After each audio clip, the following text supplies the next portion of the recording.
Hello, hello! Aqui é a amiga Yes, que nesse canal a gente fala de empreendedorismo, marketing, branding e tudo que envolve esse universo.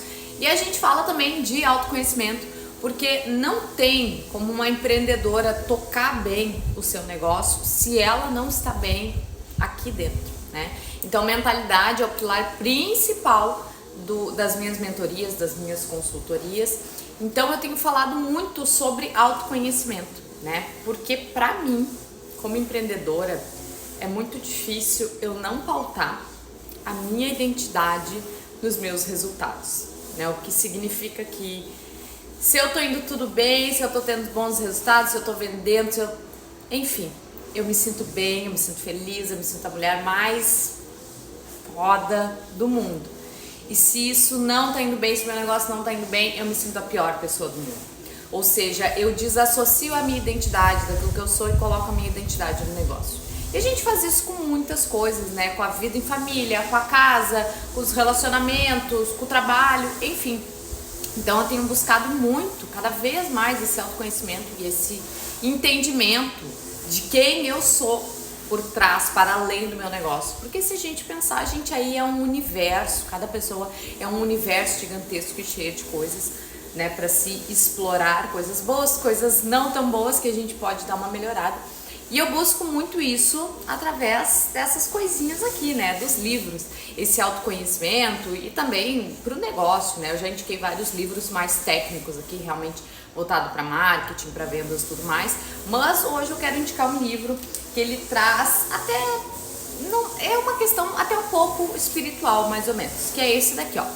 Os 4 Compromissos, de Dom Miguel Ruiz, o livro da filosofia tolteca, um guia prático para a liberdade pessoal.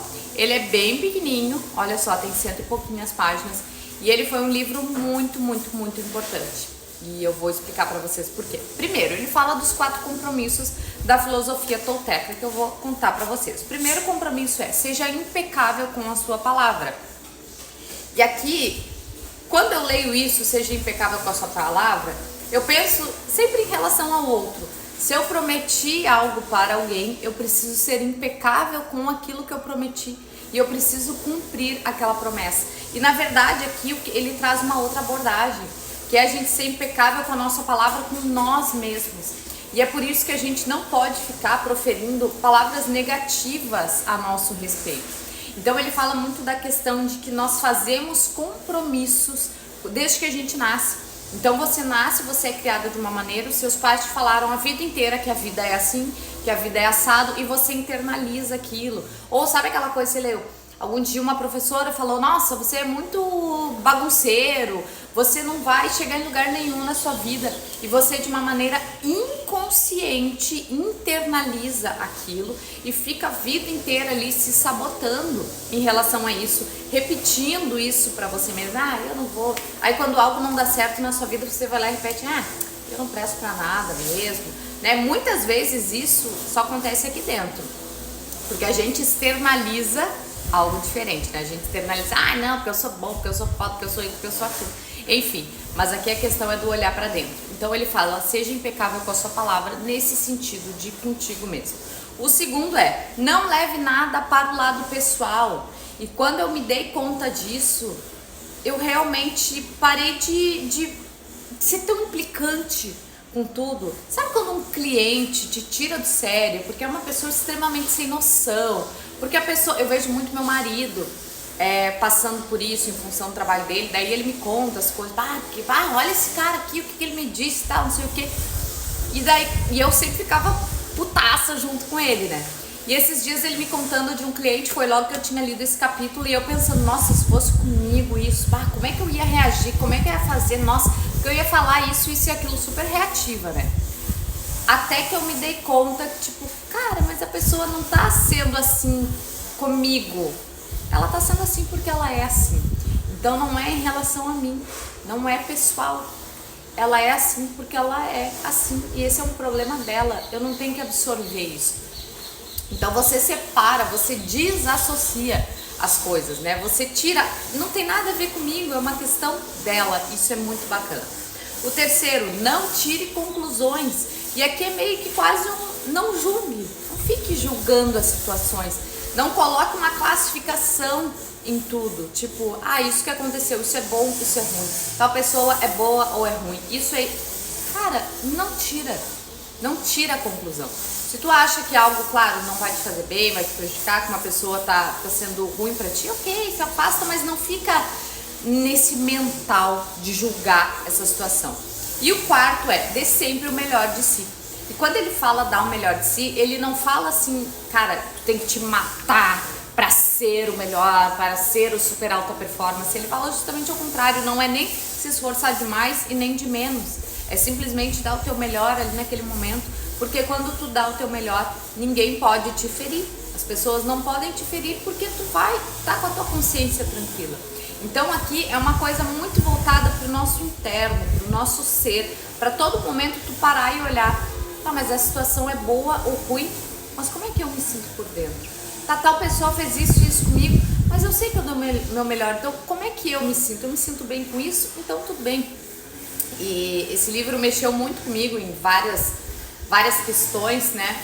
Então esses dias eu saí pra correr e eu tava correndo super empolgada, porque eu tô começando a correr agora, então é super difícil, mas ao mesmo tempo é muito empolgante, né? Eu quero cada vez melhorar mais e tal. E eu estava correndo e um casal de velhinhos parou o carro do meu lado e me perguntou o endereço e me mostrou, tu sabe onde é que fica e tal. E eu não cheguei a olhar direito o endereço, mas eu falei, eu não sei, eu não moro aqui, né? E depois eu fiquei me sentindo culpada, porque eu nem parei pra ver, porque eu tava tão ali na pegada da corrida e tal, e eu não queria parar, porque se eu parasse o aplicativo, ele parava de fazer a contagem ali da minha quilometragem, eu não queria parar, que eu não parei pra falar com eles, e daí eu fiquei me sentindo mal e culpada, tipo, poxa, era um casal de velhinhos, eu podia ter ajudado e tal, não sei o que. Mas daí eu parei pra olhar pra dentro, assim, cara, mas eu fiz por mal? Eu fiz com uma intenção negativa, tipo, eles que se vão pra, né, vão a PQP e que se percam e não tô nem aí. Não, bem pelo contrário, eu não fiz com má intenção. Dentro de mim eu sei que eu pararia pra falar, mas foi um segundo que eu simplesmente não consegui racionalizar, senão eu teria parado pra ajudar eles. Então é a gente olhar pra dentro, e daí eu tirei aquela culpa de mim, porque a gente vai se enchendo de culpa o tempo inteiro e esse fardo vai ficando muito pesado. E foi isso que me aconteceu num exercício que ele propõe no final do livro, que foi arrebatador para mim. Bom, deixa eu contextualizar primeiro, porque esse exercício pode ajudar muito, muito, muito vocês, assim como me ajudou. Primeiro, eu tinha assistido um vídeo da professora Lucilena Galvão, que é uma maravilhosa, uma professora de filosofia, e ela tinha falado, era um vídeo aqui do YouTube que falava sobre algumas coisas que você poderia fazer para o seu 2024 ser melhor.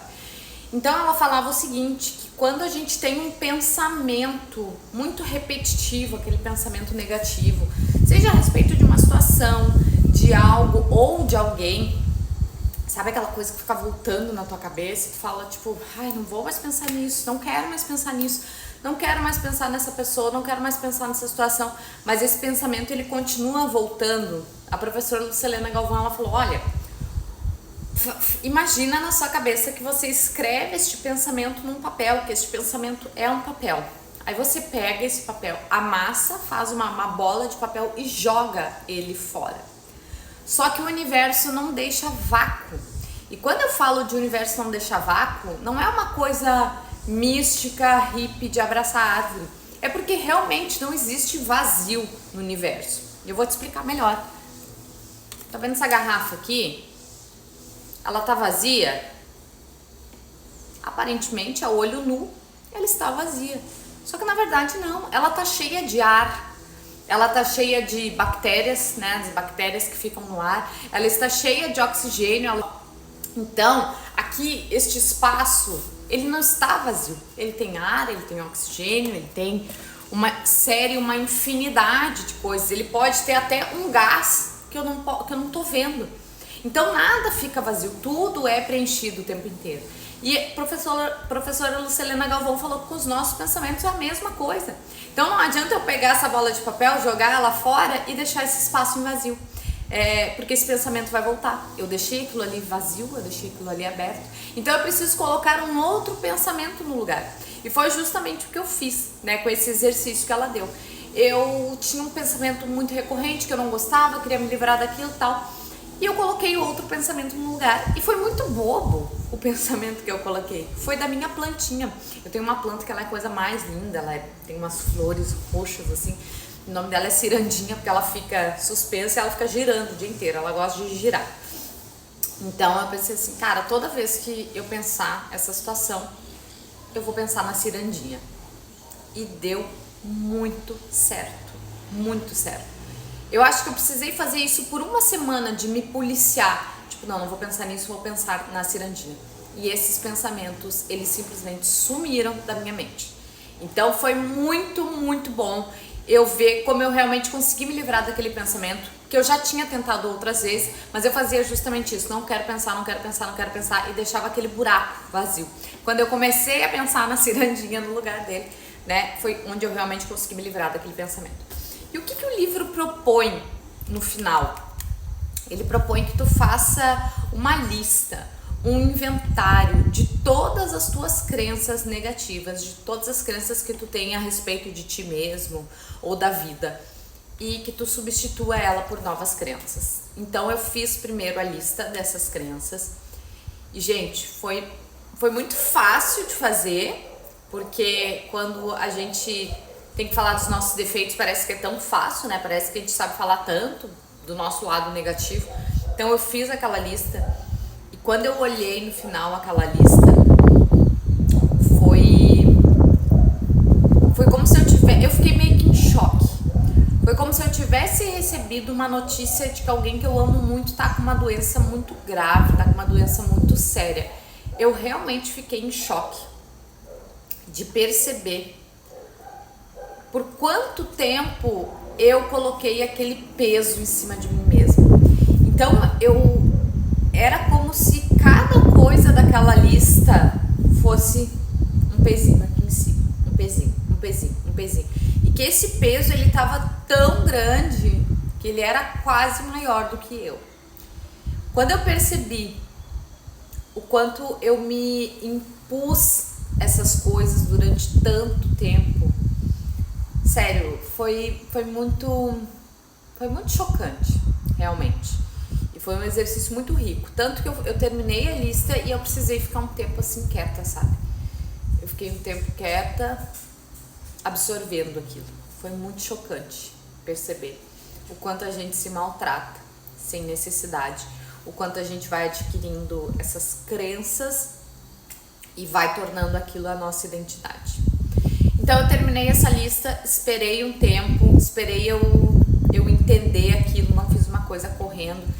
Levei algumas horinhas depois, parei para almoçar, fiquei um tempinho reflexiva e tal, tudo mais. Aí depois eu fui refazer essa lista, colocando coisas no lugar, porque se aquelas eram as crenças que eu queria tirar de mim, eu não podia deixar esse espaço vazio, senão ele seria preenchido com coisas negativas novamente. Então, para cada crença negativa que eu tinha, eu implementei uma positiva. Então, por exemplo, assim, se eu colocava, eu acho que eu não sou inteligente, eu ia lá e reescrevia. Eu sou uma pessoa extremamente esforçada, que busca conhecimento, curiosa, que sempre vai atrás de informação e que se esforça muito para ter mais conhecimento e para que esse conhecimento possa ajudar as pessoas. Então eu escrevia realmente ali uma frase longa, sabe? Longa não, né? Mas eu não colocava só, não sou inteligente, sou inteligente. Não sou isso, sou aquilo. Então realmente eu escrevia algo de coração. E acreditando naquilo, porque realmente eu acredito nessas novas crenças que eu trouxe pra mim, né? Eu não sou só aquelas coisas negativas.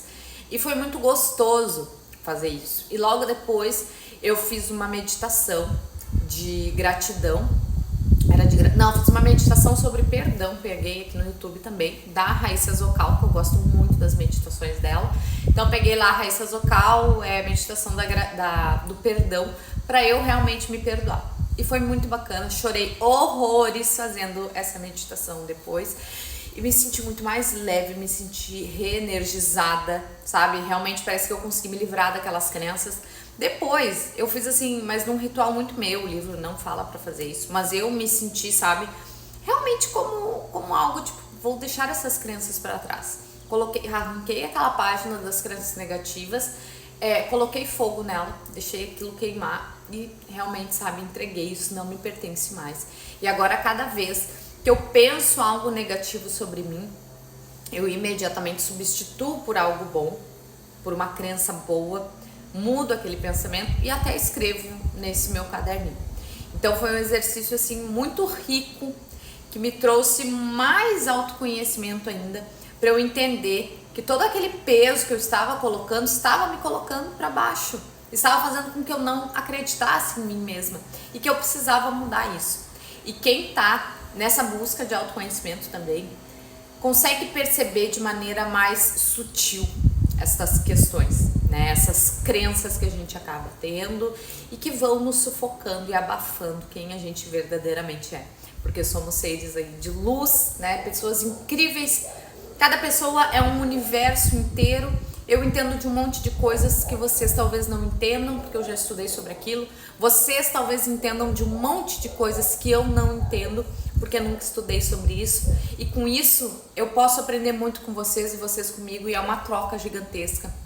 E é por isso que eu digo que cada pessoa é um universo vasto e enriquecedor, né? Tem até uma frase do imperador romano Marco Aurélio, se eu não me engano, que ele fala mais ou menos assim, que cada homem no mundo, né, o homem ser humano que morre é um desprazer para ele, porque é alguém ao qual ele deixou de confrontar em conhecimento. É algo assim, né? Cada pessoa que deixa de existir é alguém que a gente deixa de conhecer o universo inteirinho novo.